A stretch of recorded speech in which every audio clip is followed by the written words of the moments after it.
Hey guys, today I want to just do a quick video on my new M&P compact 9mm that I got 2 days ago. I bought it at a local gun shop for $5.41 with tax, which I think is a good deal. There was a few other gun shops here that were trying to sell it for more than $5.41 without tax. So I believe I got a pretty good deal. The thing was I was trying to. There's a local private seller that we know that sells guns, but he is having a hard time, with everything that's going on lately. He was having a hard time finding some. So what I did was I called one of these. It's a new gun shop where I live, and I called him because the last time we went in, they had a few M&Ps, and I said, do y'all have any more M&P 9mm compacts? And they said, well, I just sold one this morning, but we have one left. So I asked them to put it on hold, and I drove there immediately and I bought it because I've been without a gun for 3 months and I don't like it. I ended up selling my SIG P250 just because I did not like the long trigger pull on it. I would go to the range and I would shoot and I would make it on target, but I would not be shooting where I was actually aiming at. And I believe it was because of the long trigger pull. It just was so long that my hand would move and I would shoot somewhere that I was not meaning to actually aim at that particular part of the target. So what made me think about the M&P was my father, when we did the CHL class, he did not have a gun at the time. So when we went to do the actual shooting part of the test, our instructor's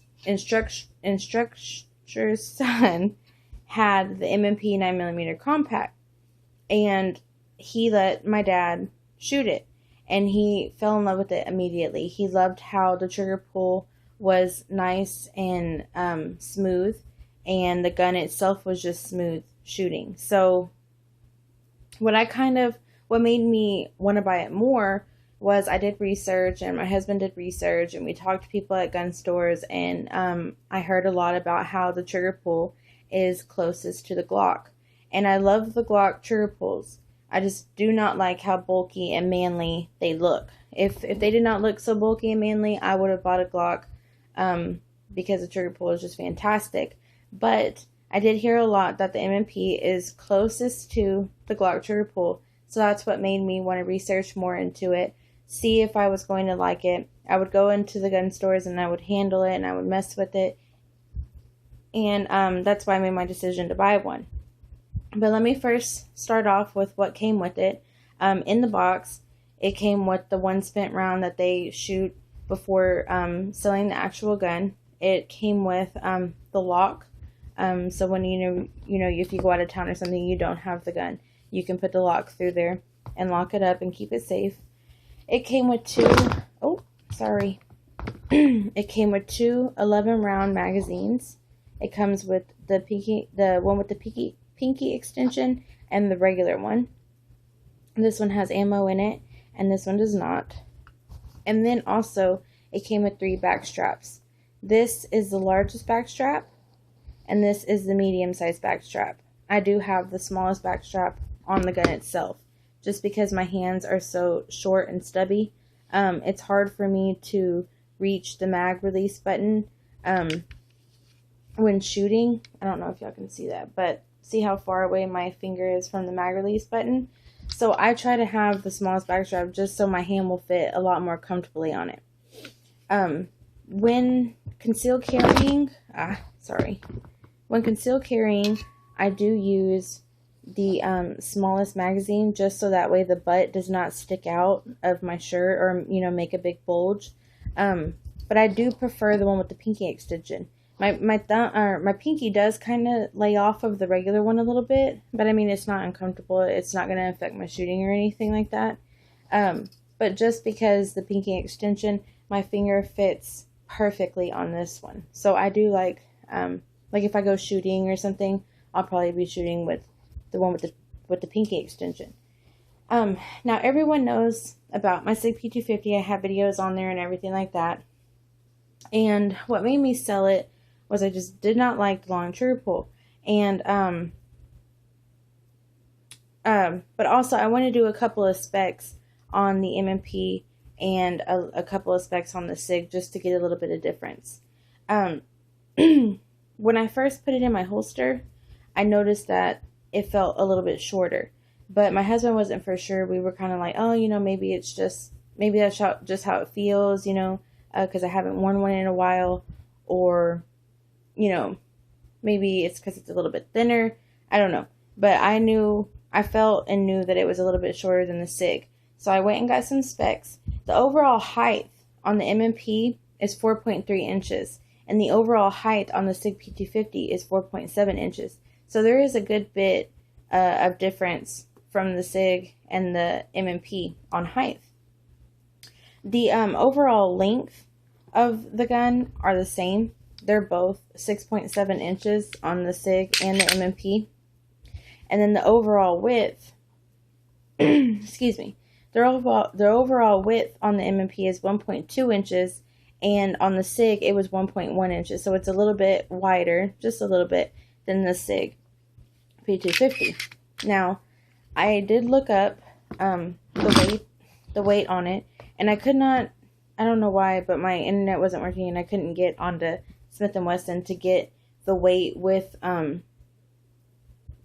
loaded mag. But the weight with the empty mag is 21.7 ounces. Now on the SIG, with the mag in it, is 24.9 ounces. I'm sorry. So I believe when this is loaded, it's going to be a little bit heavier than the SIG. But wearing it yesterday, I couldn't even tell a difference. It didn't feel any heavier to me. But let me just show y'all a couple of things that I like. I love how it has the serrations right here. It gives me a little bit more help, like if I'm trying to pull it back. I can pull it back. With my SIG, it wasn't that great. But I usually do just pull it back from the front. I push back and lock the slide. I do love how you can change out the back straps. I was going to go with the shield, but I decided not to for a couple of personal reasons. But yeah, so those are a couple of things I like. Let me see. I love how the trigger pull is, but I do have to get used to this because the way it is, mine, I would push the trigger from here.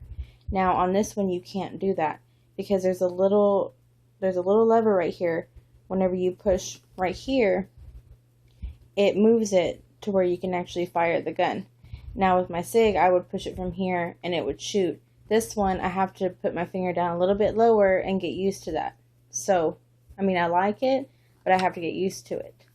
Let me go ahead and show y'all. I know I'm going all over the place, guys. Bear with me. Let me go ahead and show y'all how to take it down. So what you're going to want to do is, you know, you're going to want to take out the magazine. You're going to want to make sure it's empty. And then you want to pull the slide back, lock it back with the slide lock button. And then inside here, there's a there's a silver lever right here. And if you can see under it, I don't know if y'all can see that, but it's a little yellow lever. And I'm going to have to do this off camera. But what you want to do is, you can get your finger, or right here, there's a tool inside here that keeps the back straps on and off. You can use that. But I just use my finger and I push down the little yellow lever that's under it. And that's going to help you release, sorry about this. It's going to help you release the slide button. So I don't know if y'all can see that now under. It's like a little hook type looking thing. It's yellow. So then what you're going to do is you're going to push the lever down. And then you're going to release the slide. Like so. So whenever you clean it, you're going to take the spring out, the barrel, just like, you know, any other type semi-automatic, and you'll clean all in there and lube it up and everything. I have not gotten the rust prevention stuff off of there, but I'm going to be doing that today and oiling it up and putting the lube in there and stuff. So to put it back, if you have all this taken out, you're just going to put your barrel in, put your spring in, and then you're going to, I like to push the rod up, but I've heard you don't have to. But I push it up and then you line it back on the rails, put it back on. Oh, sorry. Lock back the slide, and then the little lever just pops back up because it's so great. Okay, but that's how you take it down. And it's kind of hard for me to show without doing it on a countertop because it's really hard. But what you do to take off the back strap is you turn this halfway. Can you see that? You'll turn it halfway, and then you'll pull it up. And it's hard for me to do it. I usually have to get my husband to do it, or do it on the countertop. Hold on just a second. Okay, yeah, I'm not going to be able to do it. But what you do is you turn it, you take it off, and it's got like a little tool in there that can help you push down the lever inside to take off your slide or to break the gun down.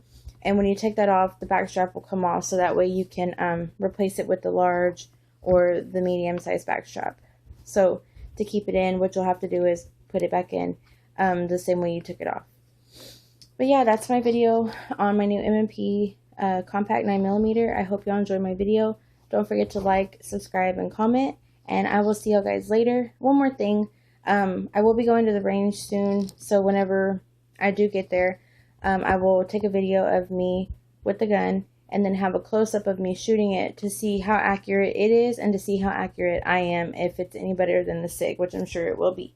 And I will be posting that soon. But yeah, I'll see y'all guys later. Have a good weekend.